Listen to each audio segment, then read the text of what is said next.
السلام علیکم ورحمۃ اللہ وبرکاتہ.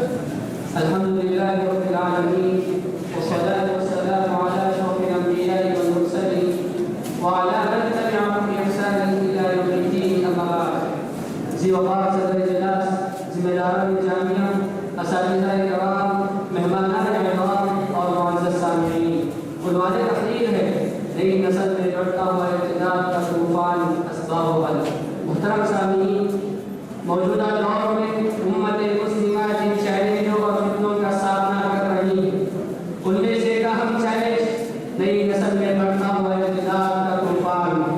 حالات پر ہلکی سی نظر رکھنے والا بھی یہ بات جانتا ہے کہ آج کل مسلم معاشرے کی بعض لڑکیاں اتنی آسانی سے کسی غیر مسلم لڑکے سے شادی رچا کر اپنے دین و ایمان کا سودا کر رہی ہے اور انہیں دین سے غافل ہونے اور اپنے آپ کو جہنم نصیب کرنے کا ذرہ برابر بھی احساس نہیں ہے.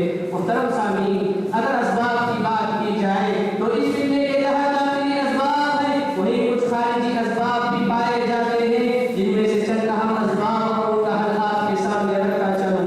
محترم سامعین، سب سے پہلا داخلی سبب دین سے دوری ہے.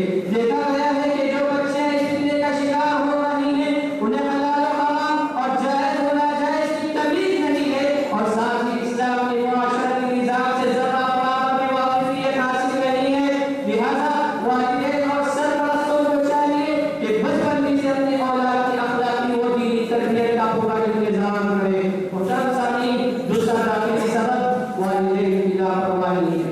آج والدین کسب معاش میں مشغول ہو کر اتنے مصروف ہو گئے ہیں کہ انہیں معلوم ہی نہیں کہ اپنے بچوں کے اوقات کہاں گزر رہے ہیں، اسکولوں کالجوں یا ہوٹلوں اور بازاروں میں. لہٰذا والدین کو چاہیے کہ اپنی اولاد پر کڑی نظر رکھیں اور روزانہ کچھ وقت ان کے مسائل کو حل کرنے میں گزاریں. محترم سامعین، تیسرا داخلی سبب موبائل فون کا غلط استعمال ہے. آج صورتحال یہ ہے کہ والدین غلط فہمی سے اپنی اولاد کے ہاتھوں میں فون تھما دیتے ہیں اور انہیں اس بات کی کوئی پرواہ ہی نہیں ہوتی اولاد فون کا استعمال کن کاموں میں کر رہی ہے. لہٰذا والدین کو چاہیے کہ اپنے بچوں کو موبائل فون کی بے جا استعمال سے دور رکھیں. محترم سامعین، ایک اور داخلی سبب مہنگی شادیاں جس کے نتیجے میں ہونے والی تاخیر. آج شادیوں میں اسراف حد تک بڑھ چکا ہے کہ کئی مذہبی والدین کی شادیاں نوابوں اور رئیسوں کی یاد دلا دیتی ہے. اس کے نتیجے میں ہونے والی تاخیر کے سبب کئی لڑکیاں غلط راستہ اپناتے ہوئے غیر مسلم لڑکوں کے ساتھ کورٹ میرج کر کے اس مسئلے کو حل کرنے کی کوشش کر رہی ہے. لہٰذا مسلم معاشرے کو چاہیے کہ آداب اور نکاح کے سبب کے سبب کو پھر سے یاد کرائے اور شادی کو آسان سے آسان نہ بنانے کی کوشش کرے.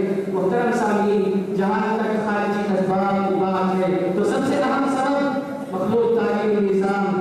مرد اور عورت میں ایک دوسرے کی طرف مائل ہونا یہ فطری بات ہے. خصوصاً بلوغت کے بعد جب خواہشات عروج پر ہوتے ہیں تو ایسی حالت میں خواہشات کی تکمیل کے لیے اسباب بھی مہیا ہوں تو اس طرح کے واقعات رونما ہونا کوئی بڑی بات نہیں. لہٰذا اسکول کے ذمہ دار اگر مسلمان ہیں تو انہیں چاہیے کہ اس نظام سے دور رہنے کی کوشش کریں اور اگر ذمہ دار غیر مسلم ہے تو والدین کو چاہیے کہ اپنی بچیوں کے لیے گرلز کالج کا انتخاب کریں اور اگر یہ بھی ممکن نہ ہو سکے اپنی اولاد کو اتنا متدین کرائیں تو اپنے آپ کو ان فتنوں سے محفوظ رکھیں. محترم سامعین، ایک اور اہم سبب فرقہ پرست تنظیموں کا پھیلا ہے.